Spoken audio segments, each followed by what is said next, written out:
How are we doing today? Are we doing okay? I admit I was struggling earlier this week. I'll probably still be struggling tomorrow. I just feel particularly refreshed at the moment because I just took a shower. It is too damn cold to be taking showers in the morning and having wet hair on my way to work. I was kind of struggling this week, and I start thinking about how it's Martin Luther King Jr. Day on Monday, and also the 22nd of January marks the passing transition of Vietnamese born Buddhist monk and peace activist Thich Nhat Hanh. And so I started thinking about those two and how much of an impact their lives had on the world, and their actions were peaceful. And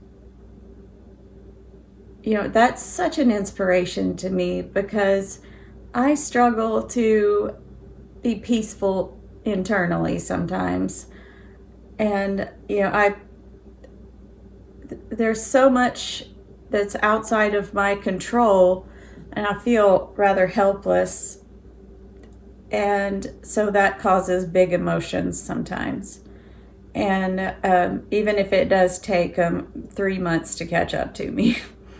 But thinking about those two and how much they went through in their lives and still managed to be peaceful and accomplish so much in a peaceful way.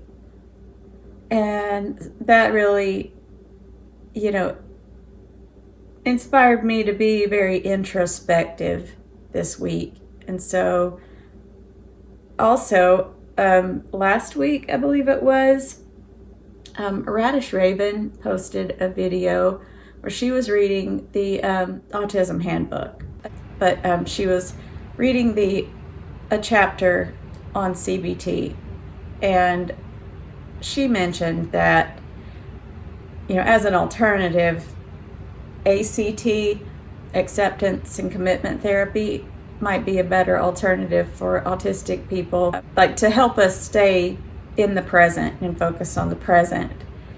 And so I was really enjoying her insight into the material that she's been reading about autism. And so it made me think, though, about her mentioning that whole thing about staying in the present.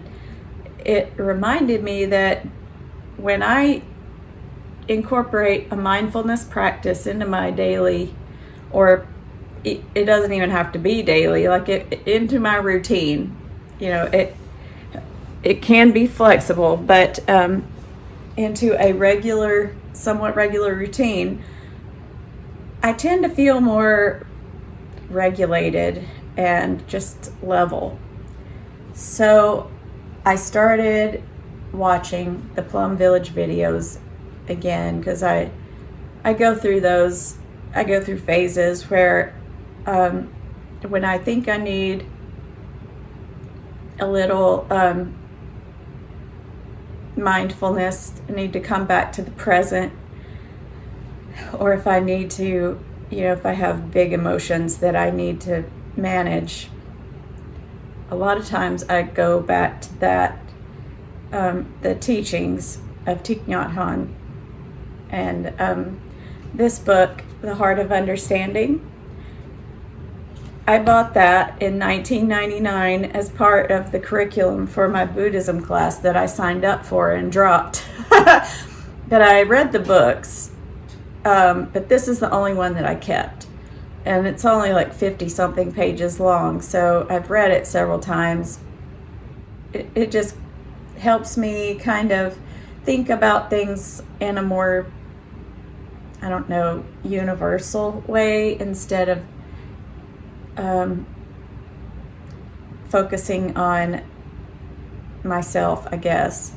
And I've always kind of struggled with Western philosophy because it sometimes, to me, seems very egocentric and anthropocentric.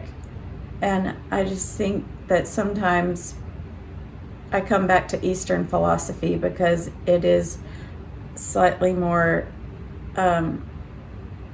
universal, I guess. I don't know how else to describe it, but and being mindful of the present moment is so important because the present is the only moment that we have that we can do anything about. Worrying about the future does no good, and worrying about the past does no good. Like the present moment, if you are attentive in the present moment and try to be mindful of your surroundings and mindful of the people you care about and all of that, those little present moments that we're focusing on making the most of, that adds up to a better future and a happier past if we can stay focused in the present. And one of the videos I watched was, how do I stay focused on the present when it is unbearable? And I wouldn't say that the present moment is unbearable to me. And this present moment, I have experienced worse personal experiences before. So it's, I just like to know how to handle those kinds of things. And, I know that a lot of people are worried about the future. They're thinking about their loved ones and what the future is going to look like for like say people who have children are worried about the future for their children. And, I understand that there's plenty of, things to be angry about and worry about. But when we focus so much on the future and we're distracted by, like so many people spend so much time on social media, and being active on social media is, I mean, it has its purpose, but if I can only speak as a former child. I remember the times that my dad spent with me, helping me with homework and projects, and those times when he was taking time with me, like a book report I had to do one time. I read some book, it was like some mystery book about a pirate, and it was a dress up in front of the class book report thing. So he made me this sword out of cardboard and some of that silver tape, for the HVAC tape, not duct tape, but there's a different type of silvery tape. Can't remember what it's called, but anyway, it looked very convincing. It was a super cool looking little pirate sword that I took, and all the kids thought it was really cool. And I think about things like that, the time that I spent with him, and he worked hard to give me a better future, and so the time that I spent with him was, it was really important.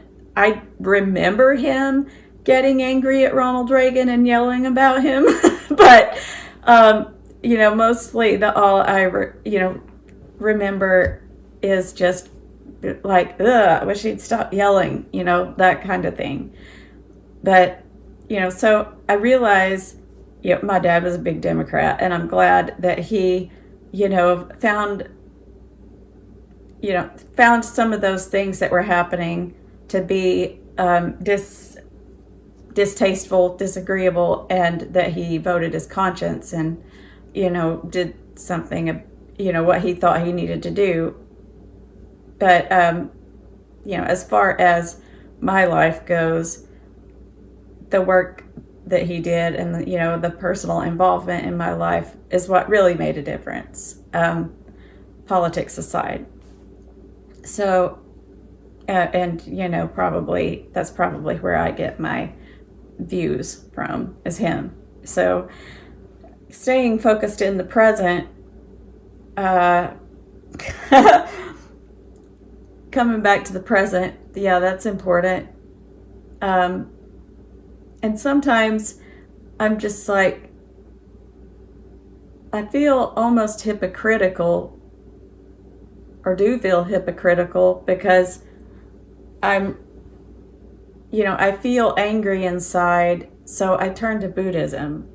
And I'm anti-authoritarian because I think that the government's purpose is to take care of all of the basic needs of its citizens. And so, and they don't. So it's there's a lot of contradictions there. But mindfulness, I know, no matter what, it's a helpful thing for me.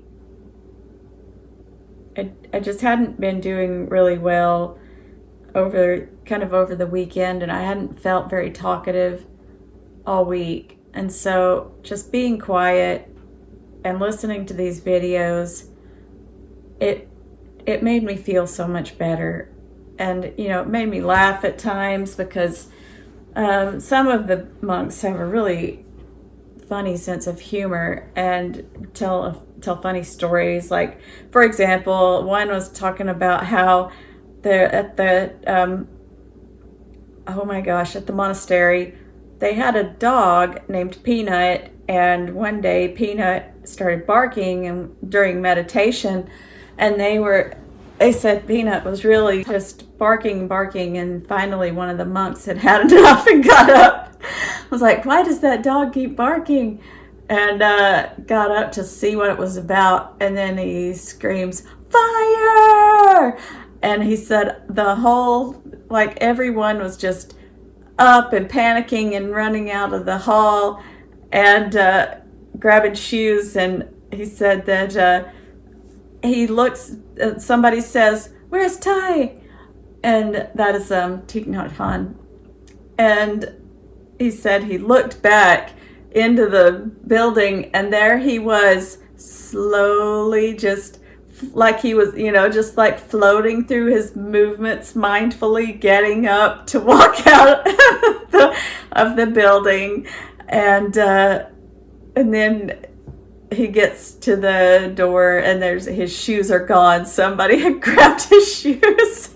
And they're like, who has his shoes? I mean, in a true emergency, I'm sure he would have walked out with no shoes, but still, he said it was so funny because his entire community abandoned him in the building that was on fire. But he was just being so calm about everything, and he said if the guy who yelled fire had been as calm as the teacher was, that maybe they all could have managed to get out of the building in an orderly manner, and that the teacher would have had his shoes. But he tells it in a way funnier way than, I'm sure it's one of those lived experience kind of things that it just makes it a better story. But so just watching those videos and thinking about how to remain peaceful when I'm not feeling very peaceful inside, and it's much more productive, if you want to call it that. it's just much better for me to stay focused on the present than to worry about, all of these what ifs constantly. I'm not saying don't be prepared for the future. Be prepared by all means. But like the Ghost song says, the future is a foreign land. And it's just like a surprise vacation that nobody knows the destination. You don't know what to pack for the future. You might get there and you've been prepared for an Arctic Circle trip and you're in the tropics, or vice versa, or neither one. You prepared for both of those. And you're in the desert. So it's you never know what to prepare for the future. There are infinite possibilities. So I'm